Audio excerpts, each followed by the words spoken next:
초대교회의 중심은 12사도였습니다만 교회의 영역이 넓어지고 그러다 보니까 일꾼을 세우게 되었죠. 7집사를 세워서 그 업무를 맡겼고 그 지경을 넓히게 했습니다. 그런데 그 즈음에 초대교회에 핍박이 들이닥쳤습니다. 사울이라고 하는 핍박자에 의해서 얼마나 핍박이 드셌든지 예루살렘 교회의 모든 성도들이 뿔뿔이 흩어지게 되었습니다. 그런데 최초의 순교자는 스데반 집사였는데 어쨌든 집사 직분 가운데 서열 1위 아니었습니까?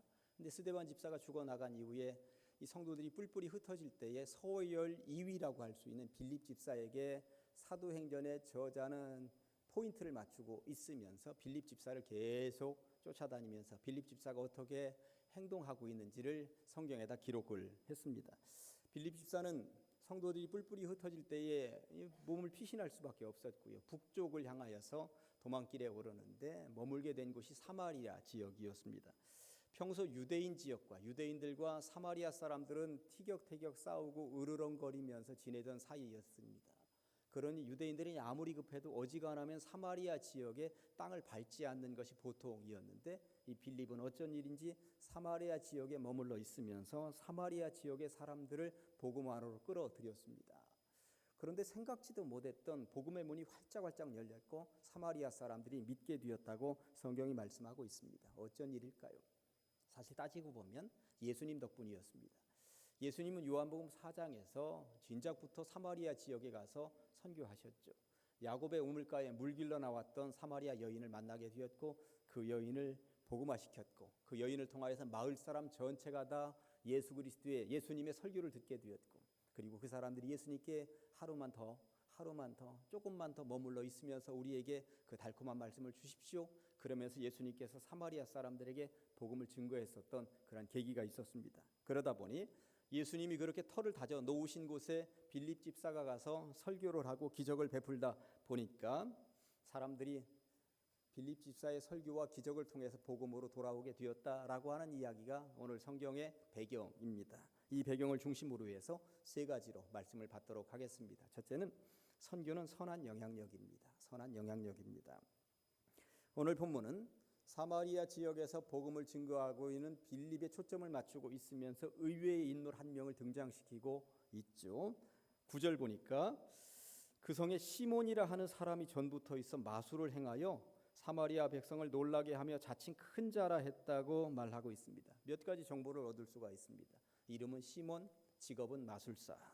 자칭 큰 자라 했으니 긍정적으로 말하면 자부심이 대단한 사람이었고 부정적으로 말하면 이게 교만 덩어리였구나 하는 것을 알게 됩니다.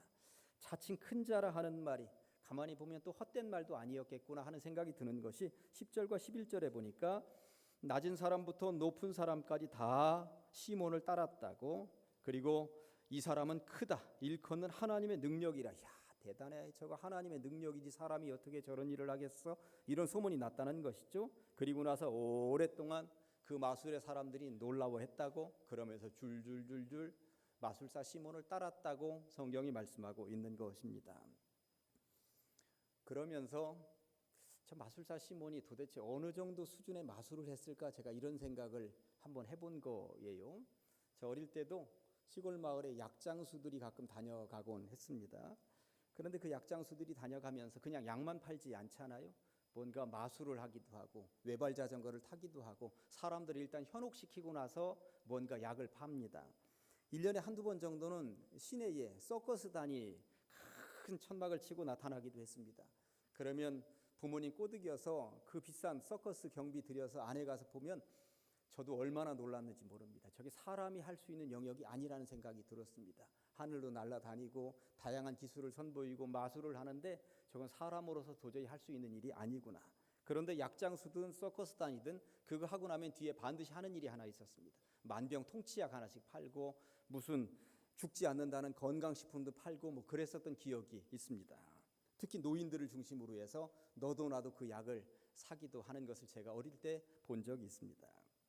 20-30년 전, 30-40년 전만 해도 약장수가 나타났다, 서커스단이 나타났다 그러면 이게 먹혔거든요. 그런데 오늘날은 서커스단이 사라진 지 오래되었습니다만 나타나서 뭔가 빵빠레 불고 나타난다고 그러면 사람들이 현혹될까요? 전혀 현혹되지 않습니다. 왜 그렇습니까? 워낙 볼 것이 많은 세상이 되었습니다. 신비로운 것이 너무나도 많은 세상이 되었기 때문에 그렇습니다. 어지간한 것 가지고는 사람들을 혹하게 할 수 없다라고 하는 것이죠. 오늘 본문에 등장을 하는 마술사 시몬, 이 시몬은 2000년 전에 도대체 무엇을 가지고 사람을 현혹시켰을까? 이런 생각을 해보니까 그 당시만 해도 구경거리가 거의 없던 시절이었다고 보시면 되는 것입니다. 그러니 이 마술사 시몬이 손놀림 잠깐만 하고 눈속임 약간만 해도 사람들은 혹해서 쳐다봤겠구나 하는 생각이 드는 것이죠. 그러니 오늘날 우리 시각으로 보면 시몬의 마술은 허접한 수준의 손놀림이었겠구나 하는 생각이 드는 것입니다. 그러나 마을 사람들이 보기에는 신의 수준이었던 것이고요. 그럴수록 사람들이 몰려들었던 것입니다. 너도 나도 구경하겠다고 신비한 사람처럼 달려들었다고 하는 것입니다. 그러다 보니 사람들이 그렇게 몰려드는 것을 보면서 마술사 시몬은 더 기고만장해 있었겠구나 하는 것입니다. 그런 마을에, 그런 즈음에 빌립이 나타났다고 하는 것입니다. 빌립이 그곳에 나타나서 기적을 베풀었고 그 사람들에게 설교를 하기 시작을 했는데 이제까지 살면서 보았던 시몬의 마술과고는 도저히 비교 불가능한 빌립의 기적을 보게 된 것입니다. 빌립의 기적은 7절에 이렇게 나와 있습니다. 많은 사람에게 붙었던 더러운 귀신들이 크게 소리 지르며 나가고 또 많은 중풍병자와 못 걷는 사람들이 걷게 되었다고 성경이 증언하고 있습니다. 시몬이 이제까지 마술을 통해서 사람들의 눈을 속였던 것과는 비교할 수도 없는 엄청난 기적을 빌립이 행하였다고 하는 것입니다. 그러다 보니 마술사 시몬도 이 빌립 집사에게 착 달라붙었다고 성경이 말씀하고 있는데 12절과 13절에서 보셨습니까? 빌립이 하나님 나라와 및 예수 그리스도의 이름에 관하여 전도함을 그들이 믿고 남녀가 다 세례를 받았는데 중요한 것은 마술사 시몬도 믿고 세례를 받았다는 거예요. 그러면서 전심으로 빌립을 쫄랑쫄랑 따라다녔다는 것이고 그 나타나는 표적과 큰 능력을 보고 얼마나 놀라는지 마술사 시몬도 와우 하면서 따라다녔다는 이야기인 것입니다. 사람은 누구에게나 영향력을 주게 되어 있습니다. 부정적인 영향력을 끼치는 사람이 있는가 하면 긍정적인 영향력을 끼치는 사람이 있습니다. 여러분들은 어느 쪽이십니까? 제가 주보 칼럼란에 이런 내용의 글을 썼어요. 지난 추수감사 주일에 우리 교회는 굉장히 은혜로운 행사를 오후 찬양 예배 때 했습니다. 내부적인 찬양팀들도 참여하여서 찬양을 했습니다만 외부 팀들이 와서 노래를 했죠. 마을 합창단도 왔고 한때 술 좀 드셨던 알코올을 하셨던 분들이 만들어 온 합창단도 와서 노래를 좀 했습니다. 지난 금요일에 그 알코올 팀들 리턴 콰이어라고 하는데 그 팀이 회식을 하면서 송년회 회식을 하면서 저보고 와서 밥을 좀 같이 먹어달라고 그래서 금요일 저녁에 제가 식사하러 같이 갔었어요. 그러면서 식사를 하면서 모여있었던 사람들하고 대화를 나누는데 제가 얼마나 큰 은혜를 받았는지 모르겠습니다. 제 맞은편보다 조금 이쪽에 앉아 있었던 남자분이 목사님, 제가 그 알코올 중독자들 모임에 합창단에 온 이후로 제가 얼마나 달라졌는지 아세요? 어떻게 달라졌는데요? 제가 그래도 교회는 다녔거든요. 그런데 한쪽 구석에 앉아서 늘 예배 드리고 예배 끝나면 쭈루룩 빨리 도망가던 사람이었는데 여기 합창단에 참여한 이후로 제가 용기가 생겼어요. 그래서 올해부터는 우리 교회 찬양대에 들어가서 제가 테너를 합니다. 저에게 있어서는 정말 기적 같은 일이에요. 평소 같으면 상상도 할 수 없는 일이에요. 이 알코올 중독자, 특별히 가장 제일교회에 와서 그런 은혜를 받고 제가 그렇게 달라졌어요. 그 이야기를 하는 거예요. 그랬더니 제 옆자리에 앉아 있었던 남자분이 이분은 평생 교회 한번 발을 들여놓은 적이 없던 분이었습니다. 젊을 때부터 늘 소주로 살았던 분이었어요.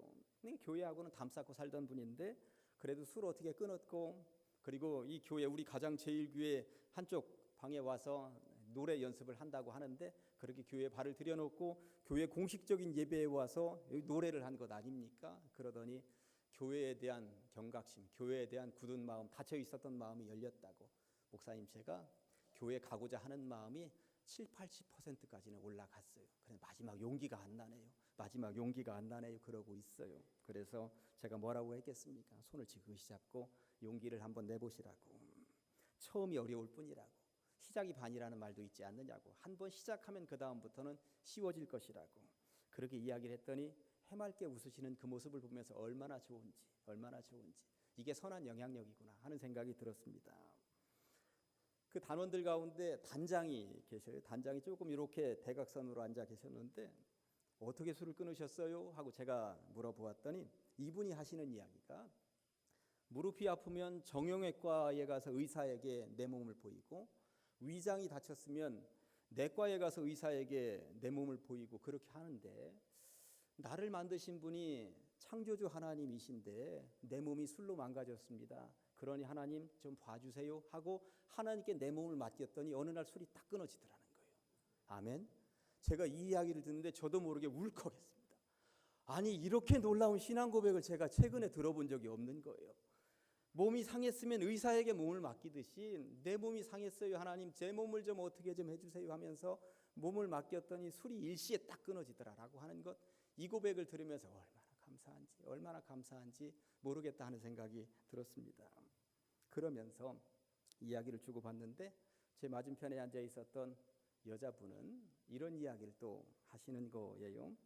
당신이 출석하는 교회는 교회 주차장 입구를 쇠사슬로 이렇게 막아놓는다고 하는 거였어요. 그래서 진입하기가 외부 사람들이 들락거리기가 너무 힘들다고. 어느 날은 악기를 연주하는 사람들끼리 그 교회 공간 하나를 빌려서 연습하기로 다 약속이 되어 있었는데 20대 여자분이 조금 일찍 들어가면서 쇠사슬을 자물통으로는 채워놓지 않았고 이렇게 걸쇠를 열면 풀리는 곳이라 그렇게 열고 들어갔다는 거예요, 주차장으로. 그랬더니 관리 집사님이 나오셔서 여기 왜 들어왔느냐고, 여기 함부로 들어오면 안 된다고, 나가라고 변명할 기회도 없이 계속 그래서 결국 차를 몰고 나왔다고. 그러면서 교회에 대한 감정을, 그러면서 다시는 교회 안 다닌다고 그 젊은 20대 초반 아가씨가 그랬다는 거예요. 그랬더니 제 옆자리에 앉아 있었던 신앙 좋은 남자분이 한 분 계셨거든요. 그분이 또 그런 이야기를 들려주었습니다. 교회 안 다니는 처제하고 유성 쪽에 식사할 기회가 있어서 갔는데 주차할 공간을 찾지 못하다가 마침 교회가 있는데 교회 앞에 팻말에 낮 시간 동안에는 주차장이 늘 개방되어 있다는 것이 시간대가 거기 쓰여져 있더라는 거죠. 그래서 옳았구나 하고 안으로 들어가서 주차를 막 하고 나오려는데 60대 권사님 정도 돼 보이는 분이 왜 여기다 주차하느냐고, 여기다 주차하면 안 된다고 소리를 지르더라는 거죠. 그래서 이분이 여기 팻말에 낮에는 주차해도 된다고 쓰여 있어서 내가 여기 주차했다고, 그 주차해도 되지 않느냐고 그랬더니 당신들 같은 사람 때문에 우리가 주차를 못한다고, 당장 나가라고 그러더라는 것입니다. 그래가지고 차를 몰고 나올 수밖에 없었다고. 그러면서 차를 막 타려고 하는데 뒤통수에다 대고 주차를 하려면 예수나 잘 믿든지 그러더라고 하는 거였습니다.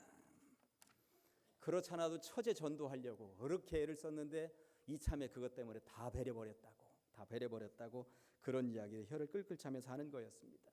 그러면서 그 이야기를 듣고 그 주변 사람들이 가장 제1교회는 너무 좋다고, 공간도 늘 개방하고 주차장도 늘 개방해서 얼마나 편하게 우리가 이용하는지 모르겠다고, 그리고 가장 제1교회에서 공식적인 예배 시간에 세상 사람들이 와서 노래하는 거 다른 교회는 잘 용납하지 않을 텐데 그렇게까지 용납해 주어서 우리가 이렇게 달라졌다고, 너무 고맙다고 교회가 친근해졌다고 그런 이야기들을 하는 거였습니다.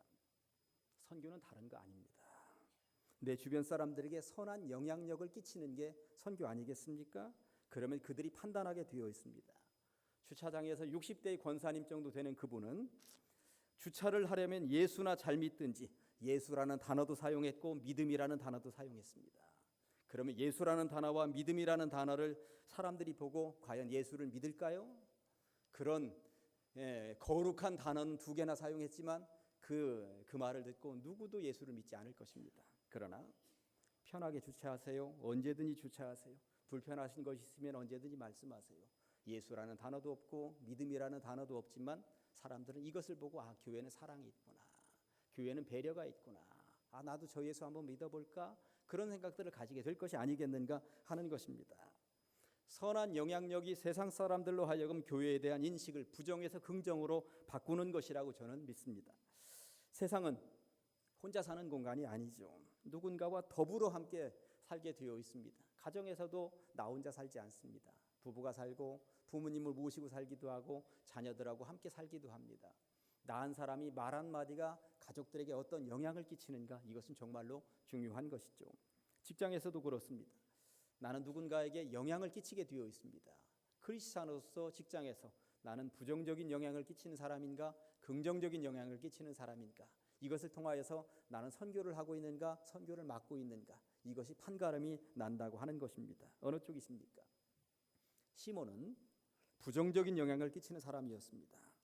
사람들이 그의 현란한 손놀림, 눈속임, 처음에는 와우하면서 속아 넘어갔겠습니다만 저거 다 돈벌이다, 우리들 속이는 거야, 왜 몰랐겠습니까? 왜 몰랐겠습니까? 그런데 빌립은 달랐습니다. 그의 기적은 눈속임도 아니었고 손놀림도 아니었다고 하는 것입니다. 그의 기적은 사람을 살려냈다고 하는 것이고 그의 설교는 구원으로 이끌었다고 하는 것입니다. 그러다 보니 시몬에게 몰려들었던 사람들이 빌립에게로 방향 전환을 해서 몰려들기 시작을 했던 것이죠. 그리고 믿음의 사람들이 점점 더 많아졌다고 하는 것입니다. 결국 선교는 선한 영향력인 줄로 믿습니다. 두 번째, 선교는 합력해서, 혼자 하는 게 아니에요. 합력해서 선을 이루는 것이구나 하는 것을 알게 됩니다. 아무튼 당시에 사마리아 지역에서 빌립의 선교가 아주 폭발력을 가지고 있었습니다. 대단했던가 봅니다. 선교의 불모지라고 여겨졌던 사마리아 지역에서 그렇게 믿는 사람들이 많이 나타나고 있다라고 하는 보고가, 당시 초대교회 본부였었던 예루살렘까지 보고가 들어갔던 모양입니다. 14절에 보니까 예루살렘에 있는 사도들이 사마리아도 하나님의 말씀을 받았다 함을 듣고 베드로하고 요한을 파견했다고 말씀하고 있습니다. 사실 초대교회 핍박이 들이닥쳤을 때 평신도들은 전부 다 뿔뿔이 흩어졌고 사도들만 예루살렘 교회를 지키고 있었어요. 빌립 집사도 북쪽으로 간다는 소식은 들었지 어디 멀리 내뺀 줄 알았죠. 그렇게도 가까이 사마리아 지역에서 저렇게 복음을 증거하고 있을 줄이야 누가 알았겠습니까? 그런데 이 빌립 집사의 선교를 통해서 결신자들이 굉장히 많아졌다라고 하는 것, 빌립 집사 혼자의 힘으로는 감당하기 버거울 정도가 되었다고 하는 것, 이 보고가 예루살렘 교회에 올라가니까 예루살렘 교회에서는 사도를 파송했는데 베드로하고 요한이 갔다는 것, 이 장면만 가지고도 굉장히 놀라워해야 됩니다. 왜냐하면 베드로하고 요한이 어떤 인물입니까? 사도들의 서열을 매길 때에 가장 꼭대기에 그 이름이 올라가는 서열 1위, 서열 2위의 사람이 베드로, 요한입니다. 이런 거물급을 보낼 정도로 빌립의 사마리아 선교가 굉장했구나라고 하는 것을 짐작해 볼 수가 있다라고 하는 것입니다. 그런데 여기에서 중요한 것은 빌립을 돕기 위해서 베드로하고 요한만 간 것이 아닙니다. 사람의 도움을 뛰어넘어서 성령의 도움이 함께했다고 하는 것, 이것을 통해서 완성했다고 하는 것이죠. 15절과 17절을 보면 그들이 내려가서, 사도들이죠, 그들을 위하여 성령 받기를 기도했다고, 17절에 이에 두 사도가 그들에게 안수함에 성령을 받았다고 성경이 말씀하고 있는 것입니다. 이 교회는 사람의 힘으로만 부흥되는 게 절대 아니에요. 이 교회는 성령의 돌보심이 있을 때 부흥이 완성된다라고 하는 것입니다. 당시에 성령을 받은 사람들의 현상이 어떠했는지 오늘 본문에는 기록되어져 있지 않습니다만 뜨겁게 기도했을 것이고요. 방언으로 기도하고 방언으로 말한 사람들도 있었을 것입니다. 그런데 이를 가만히 바라보고 있었던 마술사 시몬이 아주 이게 깜짝 놀란 거예요. 저게 뭐지? 이거 봐라. 빌립만 센 줄 알았더니 더 센 놈들이 왔네. 이 생각을 속으로 한 거죠. 18절과 19절에 보니까 마술사 시몬이 사도들의 안수로 성령 받는 것을 보고 돈을 들여 이르되 이 권능을 내게도 주어 누구든지 내가 안수하는 사람은 성령을 받게 하여 주세요. 깜짝 놀랐습니다. 저 능력 받으면 나도 한 자리 하겠다, 돈 좀 되겠다, 이런 생각을 가진 거죠. 이 성령의 능력을 돈 주고 사겠다라고 얘기를 했다는 것입니다. 이래서 탄생한 단어가 하나 있는 것 아십니까? 시몬이라고 하는 단어입니다. 영어 사전 찾아보시면 성직매매라고 되어 있습니다. 성직매매, 시몬이. 그러니까 거룩한 성령의 능력을 돈을 주고 사려고 했었던 이 시몬의 이름은 가장 부끄러운 단어의 시초격이 되었다라고 하는 것입니다. 그렇다면 시몬은 왜 성령의 능력을 사려고 했을까요? 거듭 말씀드립니다만 저거 돈 되겠다, 돈이 좀 되는 사업 아이템이라고 하는 생각을 가지게 된 거죠. 그러면서 저 능력만 받으면 못할 게 없으니까. 그러니 거룩한 성령의 능력을 사려고 하는 성직 매매자의 시초가 되었다고 하는 것입니다. 이에 베드로는 마술사 시몬을 눈물이 쏙 빠지도록 혼쭐을 내줍니다. 20절에 보니까 베드로가 이르되 네가 하나님의 선물을 돈 주고 살 줄로 생각하였으니 네 은과 네가 가지고 있는 재산과 네가 함께 망할지어다. 우리말로 하면 이런 망할 놈 같으니라고, 이런 욕설이에요. 사실 욕설입니다. 그러자 마술사 시몬이 깜짝 놀랐습니다. 살려달라고 싹싹 빕니다. 이에 베드로는 시몬에게 회개할 기회를 줍니다. 그런데 성경 어디에도 이후에 시몬이 회개했다는 말은 나와 있지 않습니다. 어떻게 된 것일까요? 여기서 굉장히 중요한 상식 하나 알려드립니다. 사도행전은 예수님이 부활하시고 승천하신 이후에 30-40년쯤 후에 기록된 책이에요. 그러니까 이 사도행전이라는 책, 이 책이 세상에 출판이 되고 읽는 사람들의 시대의 분위기를 지금 반영하고 있다고 보셔도 틀림이 없습니다. 시몬이라고 하는 이 인물이 예수님 부활 승천하신 이후 30-40년 후에 이 책을 읽는 사람들 시대에도 뭔가 부정적인 영향을 끼치고 있었는가 보다, 이렇게 읽으셔도 틀림이 없는 것인데, 누가가 사도행전을 기록할 이즈음 초대교회를 어지럽히던 이단이 하나 있었는데 영지주의라고 하는 이단이었습니다. 영지주의는 근동에서 기독교를 바탕으로 해서 퍼져나갔던 이 찹탕, 이 짬뽕 종교였습니다. 기독교의 이 기본 바탕에 헬라 문화를 접목시켰고 철학적인 지식을 접목시켰고 다른 종교적인 색채를 접목시켰고 유대교도 접목시켰고 아주 짬뽕 종교를 만들어냈습니다. 그런데 학자들에 의하면 그 창시자가 오늘 성경에 등장하는 이 시몬이 영지주의의 창시자라고 하는 것입니다. 그러니까 사도행전의 저자 누가는 이 책을 기록하면서 초대교회를 어지럽히는 영지주의의 창시자가 누군지 아느냐고, 근본도 없는 저 시몬이라고, 시몬이 어떤 사람이었는지 아느냐고, 성령의 능력을 돈 주고 살 수 있다고 믿었던 놈이라고, 그런 자가 퍼뜨리는 영지주의를 당신들이 믿을 생각이 있느냐고 지금 경고의 메시지를 날리고 있었던 것입니다. 아무튼 사마리아 선교는 처음에는 예수님께서 기초를 닦아 놓으셨고요, 빌립이 불을 붙였고요, 그리고 베드로와 요한이 가서 중심을 잡았고요, 성령의 도움으로 크게 성장했음을 오늘 본문을 통해서 알 수가 있습니다. 오늘날 선교도 마찬가지입니다. 혼자의 힘으로 되는 것이 아닙니다. 선교사 혼자 현지에 가서 선교한다고 되는 것이 아니죠. 뒤에서 기도하는 백성들도 있어야 되고요, 그리고 선교 후원금을 모아서 보내는 사람들도 있어야 되는 것 아니겠습니까? 그리고 중간중간 왔다 갔다 하면서 선교를 돕는 단기 선교팀도 있어야 되는 것 아니겠습니까? 이러한 것들이 합력해서 선교는 되는 것이다. 아무튼 선교는 합력해서 선을 이루어 가는 것인 줄로 믿습니다. 세 번째는 간단하게 살펴보겠습니다. 우리는 선교에 앞장서는 교회입니다. 마술사 시몬이라는 인물이 나타나서 사마리아 선교를 어지럽게 했습니다만 사마리아 선교는 성공적으로 성령께서 돌보심으로 성공적으로 이어져 갔습니다. 그리고 잘 자리를 잡는다 싶으니 베드로하고 요한은 이제 예루살렘 교회로 다시 돌아가게 된 것이죠. 돌아가는 모습도 얼마나 아름다운지 모르겠습니다. 25절에 보니까 두 사도가 주의 말씀을 증언하여 말한 후 예루살렘으로 돌아갈새 사마리아의 여러 마을에서 복음을 전했다고. 때를 얻든지 못 얻든지 최선을 다해서 가는 발걸음 닿는 곳마다 계속 복음을 증거하면서 돌아갔다고 성경이 말씀하고 있습니다. 우리 가장제일교회 세 번째 자랑거리는 선교에 앞장서는 교회입니다.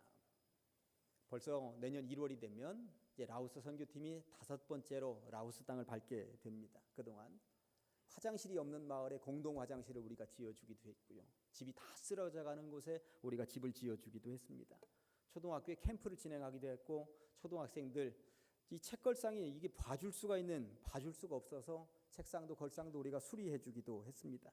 학용품을 전달하고 운동기구를 전달하고 마을 잔치를 베풀기도 하고, 그리고 관공서하고 관계를 잘 터야 되기 때문에 노트북을 전달하기도 하고, 알짬 회원들이 뜨개질 방법을 전수해 주어서 그들이 수익을 창출할 수 있도록 만들고, 앞으로 우리는 그곳에 선교센터도 짓고 선교사도 파송하고 우리가 뒤에서 돕기도 하고 선교의 역량을 강화할 것입니다.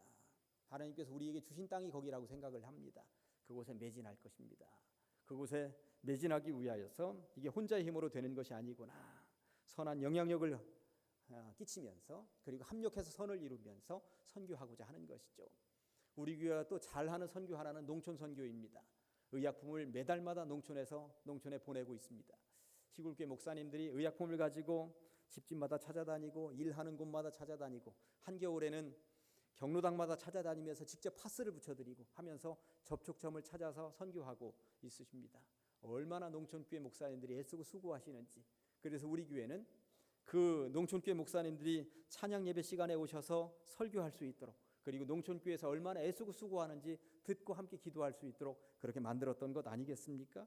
아무튼 라오스를 향한 우리의 발걸음, 농촌 지역을 향한 선교의 발걸음을 우리는 멈출 수가 없습니다. 하나님께서 우리로 하여금 선한 영향력을 끼칠 수 있도록 우리에게 사명을 주셨다고 생각을 하고요. 누구 혼자 하는 것이 아니라 합력해서 선을 이루어가는 과정 가운데 우리가 놓여 있다고 생각을 합니다. 아무튼 가장 제1교회는 선교에 앞장서는 교회, 이 이름 앞에 부끄럽지 않은 교회가 될 수 있도록 함께 힘을 모아주시기를 주님의 이름으로 간절히 축원합니다. 기도하십니다.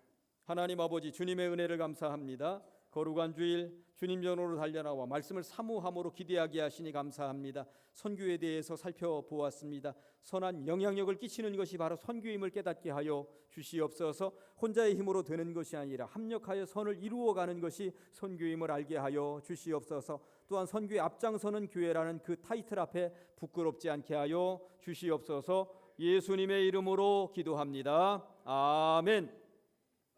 다 같이